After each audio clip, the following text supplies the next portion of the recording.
Hi friends, ಇವತ್ತು ಮಸಾಲಾ ಗೋಬಿ ಹೇಗೆ ಮಾಡೋದು ಅಂತ ನೋಡೋಣ. ಗೋಬಿ ಮಾಡೋದಕ್ಕೆ ಫಸ್ಟು ಒಂದು ಪಾತ್ರೆಯಲ್ಲಿ ಅರ್ಧ ಬೌಲಷ್ಟು ನೀರು ಕಾಯಕ್ಕೆ ಇಟ್ಟಿದ್ದೀನಿ. ಆ ನೀರಿಗೆ 2 ಸ್ಪೂನ್ ಉಪ್ಪು, 1/4 ಟೀ ಚಮಚ ಅರಿಶಿನ ಹಾಕಿ ನೀರನ್ನ ಕುದಿಯಕ್ಕೆ ಬಿಡಬೇಕು.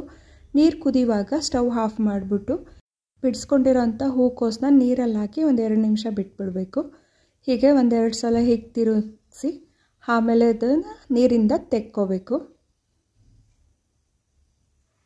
ಅದರಲ್ಲಿ ಹುಳ ಆ ಥರ ಎಲ್ಲ ಏನಾರು ಇದ್ದರೆ ಹೋಗುತ್ತೆ ಅಂತ ಹೀಗೆ ಬಿಸಿ ನೀರು ಹಾಕಿರೋದು. ಬಿಸಿ ನೀರಲ್ಲಿ ಹಾಕಿ ಕುದಿಸ್ಕೋಬಾರ್ದು. ಬಿಸಿ ನೀರನ್ನ ಕುದಿವಾಗ ಆಫ್ ಮಾಡಿ ತೆಗೆದುಬಿಡ್ಬೇಕು ಇದನ್ನು. ಇವಾಗ ಇದಕ್ಕೆ ಅರ್ಧ ಸ್ಪೂನ್ ಉಪ್ಪು, 1 ಸ್ಪೂನ್ ಅಚ್ಚ ಖಾರದ ಪುಡಿ, ಅರ್ಧ ಸ್ಪೂನ್ ಕಾಳು ಮೆಣಸು ಪುಡಿ, 1/4 ಟೀ ಚಮಚ ಗರಂ ಮಸಾಲ, 1/4 ಟೀ ಚಮಚ ಅರಿಶಿನ, 1 ಸ್ಪೂನ್ ಶುಂಠಿ ಬೆಳ್ಳುಳ್ಳಿ ಪೇಸ್ಟು, 1 ಸ್ಪೂನ್ ಸೋಯಾ ಸಾಸು, 4-5 ಚಮಚ ಮೈದಾ ಹಿಟ್ಟು, ಹಾಗೆಯೇ 1-3 ಚಮಚ ಕಾರ್ನ್ಫ್ಲೋರ್ ಹಾಕಿ ಮಿಕ್ಸ್ ಮಾಡ್ಕೋಬೇಕು ಫಸ್ಟು ಒಂದು ಸಲ.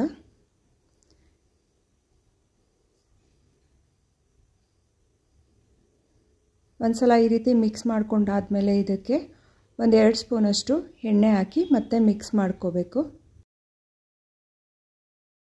ಇವಾಗ ಇದಕ್ಕೆ 2 ಸ್ಪೂನ್ ಎಣ್ಣೆ ಹಾಕ್ತಾಯಿದ್ದೀನಿ. ಹಾಗೆಯೇ ಸ್ವಲ್ಪ ನೀರು ಹಾಕ್ತಾಯಿದ್ದೀನಿ. ನೀರನ್ನ ನೋಡಿ ಹಾಕ್ಕೊಳ್ಳಿ, ತುಂಬ ತೆಳು ಆಗಬಾರ್ದು. ಹಿಟ್ಟು ಕಲಿಸುವಾಗ ಗಟ್ಟಿಗೆ ಇರಬೇಕು ಪೇಸ್ಟ್. ಅದು ತುಂಬ ತೆಳುವಾದರೆ ಲೋಳೆ ಥರ ಬಂದುಬಿಡುತ್ತೆ. ಅದಕ್ಕೇ ಹೂಕೋಸನ್ನ ನೀರಿಂದ ಅದ್ದಿ ತೆಗೆದಿರ್ತೀವಲ್ಲ, ಅದರಲ್ಲೂ ಸ್ವಲ್ಪ ನೀರು ಥರ ಇರುತ್ತೆ. ಅದಕ್ಕೇ ಸ್ವಲ್ಪ ನೀರನ್ನ ನೋಡಿ ಹಾಕ್ಕೊಳ್ಳಿ ಅಂತ ಹೇಳಿದ್ದು. ಈ ಕನ್ಸಿಸ್ಟೆನ್ಸಿಲಿ ಇರಬೇಕು. ಇವಾಗ ಬೇಯಿಸೋದಕ್ಕೆ ಎಣ್ಣೆ ಕಾಯಕ್ಕಿಟ್ಟಿದ್ದೀನಿ. ಎಣ್ಣೆ ಚೆನ್ನಾಗಿ ಕಾದ್ಮೇಲೆ ಇದಕ್ಕೆ ಒಂದೊಂದನ್ನೇ ಹಾಕಬೇಕು. ಒಂದೊಂದನ್ನೇ ಹಾಕಿ ಚೆನ್ನಾಗಿ ಫ್ರೈ ಮಾಡ್ಕೋಬೇಕು. ಒಂದೊಂದನ್ನೇ ಹಾಕಿ 3-4 ನಿಮಿಷ ಮೀಡಿಯಮ್ ಫ್ಲೇಮಲ್ಲಿ ಫ್ರೈ ಮಾಡ್ಕೊಂಡಾದ್ಮೇಲೆ ಮಗ್ಚಾಕಿ ಮತ್ತೆ ಬೇಯಿಸ್ಕೋಬೇಕು. ಬೇಯಿಸುವಾಗ ಒತ್ತೊತ್ತಾಗಿ ಹಾಕಿದ್ರೆ ಈಗ ಅಂಟ್ಕೊಂಡಂಗಾಗಿರುತ್ತೆ. ಸ್ವಲ್ಪನೇ ಹಾಕಿ ಬೇಯಿಸ್ಕೊಳ್ಳಿ. ಈಗ ಫಸ್ಟ್ ಟೈಮ್ ನಾನು ಹೀಗೆ ಹಾಕಿದ್ದೀನಿ.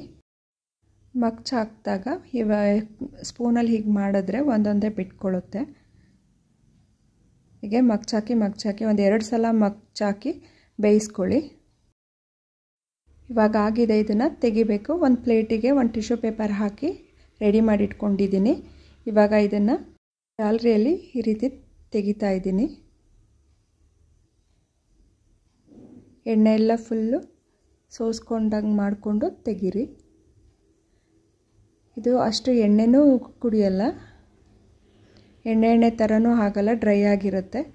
ಈಗ ಇದನ್ನು ಟಿಶ್ಯೂ ಪೇಪರ್ ಮೇಲೆ ಹಾಕ್ತಾಯಿದ್ದೀನಿ.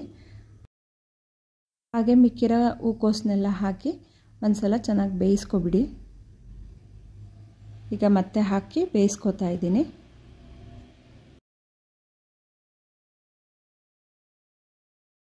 ಇವಾಗ ಎಲ್ಲ ಹೂಕೋಸನ್ನು ಬೇಯಿಸ್ಕೊಂಡಾಗಿದೆ. ಇನ್ನೊಂದು ಬಾಣಲೆಗೆ ಬೇಯಿಸಿರೋ ಎಣ್ಣೆ ಇರುತ್ತಲ್ಲ, ಅದರಂತೆ 3 ಸ್ಪೂನ್ ಎಣ್ಣೆ ಹಾಕ್ಕೋತಾ ಇದ್ದೀನಿ. ಈ ಎಣ್ಣೆಗೆ 1 ಸ್ಪೂನು ಸಣ್ಣದಾಗಿ ಹೆಚ್ಚಿರೋ ಅಂಥ ಶುಂಠಿ ಹಾಕಿ ಫ್ರೈ ಮಾಡ್ಕೋತಾ ಇದ್ದೀನಿ.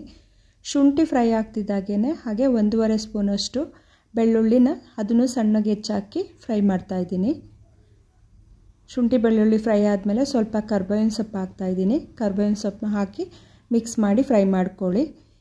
ಕರ್ಬೇವಿನ ಸೊಪ್ಪು ಫ್ರೈ ಆದಮೇಲೆ ಇದಕ್ಕೆ 1-3 ಒಣಮೆಣಸಿನ್ಕಾಯಿ ಹಾಗೆ 1-2 ಹಸಿರು ಮೆಣಸಿನ್ಕಾಯಿ ಹಾಕಿ ಫ್ರೈ ಮಾಡ್ಕೋತಾ ಇದ್ದೀನಿ. ಇದು ಸ್ವಲ್ಪ ಫ್ರೈ ಆಗುವಾಗ 1/4 ಬೌಲಷ್ಟು ಮೊಸರು ತೊಗೊಂಡು ಅದಕ್ಕೆ ಅರ್ಧ ಸ್ಪೂನಷ್ಟು, ಅರ್ಧಕ್ಕಿಂತ ಕಡಿಮೆನೇ ಹಾಕ್ಕೊಳ್ಳಿ ಉಪ್ಪನ್ನ. ಉಪ್ಪು, ಅರ್ಧ ಸ್ಪೂನು ಅಚ್ಚ ಖಾರದ ಪುಡಿ, 1/4 ಟೀ ಚಮಚ ಅರಿಶಿನ ಹಾಕಿ ಹೀಗೆ ಮಿಕ್ಸ್ ಮಾಡ್ಕೋಬೇಕು. ಮೊಸರು ಸ್ವಲ್ಪ ಬೀಟ್ ಮಾಡೋ ರೀತಿ ಮಾಡಿಕೊಂಡು ಈ ರೀತಿ ಚೆನ್ನಾಗಿ ಮಿಕ್ಸ್ ಮಾಡ್ಕೋಬೇಕು. ಹಳಿ ಇರುತ್ತಲ್ಲ ಮೊಸರು, ಹಾಗಾಗಿ ಅದಕ್ಕೇ ನೀಟಾಗಿ ಮಿಕ್ಸ್ ಮಾಡ್ಕೊಳ್ಳಿ. ಈ ರೀತಿ ಒಂದು ಸಲ ಚೆನ್ನಾಗಿ ಮಿಕ್ಸ್ ಮಾಡ್ಕೊಂಡಾದಮೇಲೆ ಮಿಕ್ಸ್ ಆಗಿರೋ ಈ ಮೊಸರನ್ನ ಈ ಬಾಣಲೆಗೆ ಹಾಕಿ ಮತ್ತೆ ಬೇಯಿಸ್ಕೋಬೇಕು. ಇವಾಗ ಬಾಣಲೆಗೆ ಹಾಕ್ತಾಯಿದ್ದೀನಿ. ಬಾಣಲೆಗೆ ಹಾಕಿ ಚೆನ್ನಾಗಿ ಮಿಕ್ಸ್ ಮಾಡ್ಕೋಬೇಕು. 1-2-3 ನಿಮಿಷ ಮೀಡಿಯಮ್ ಫ್ಲೇಮಲ್ಲಿ ಈ ರೀತಿ ಮಿಕ್ಸ್ ಮಾಡ್ಕೊಂಡು ಬೇಯಿಸ್ಕೊಳ್ಳಿ.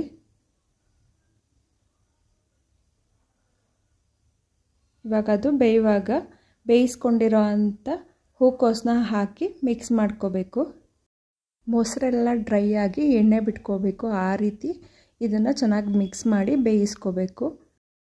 ಸ್ನ್ಯಾಕ್ಸಿಗಂತೂ ಹೇಳಿ ಮಾಡಿಸಿರೋ ಅಂಥದ್ದು ಇದು.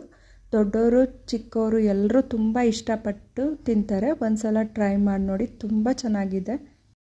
ಇವಾಗ ಇದಕ್ಕೆ ಸ್ವಲ್ಪ ಹೆಚ್ಚಿರೋ ಅಂಥ ಕೊತ್ತಂಬರಿ ಸೊಪ್ಪು ಹಾಕಿ ಮಿಕ್ಸ್ ಮಾಡ್ಕೋಬೇಕು.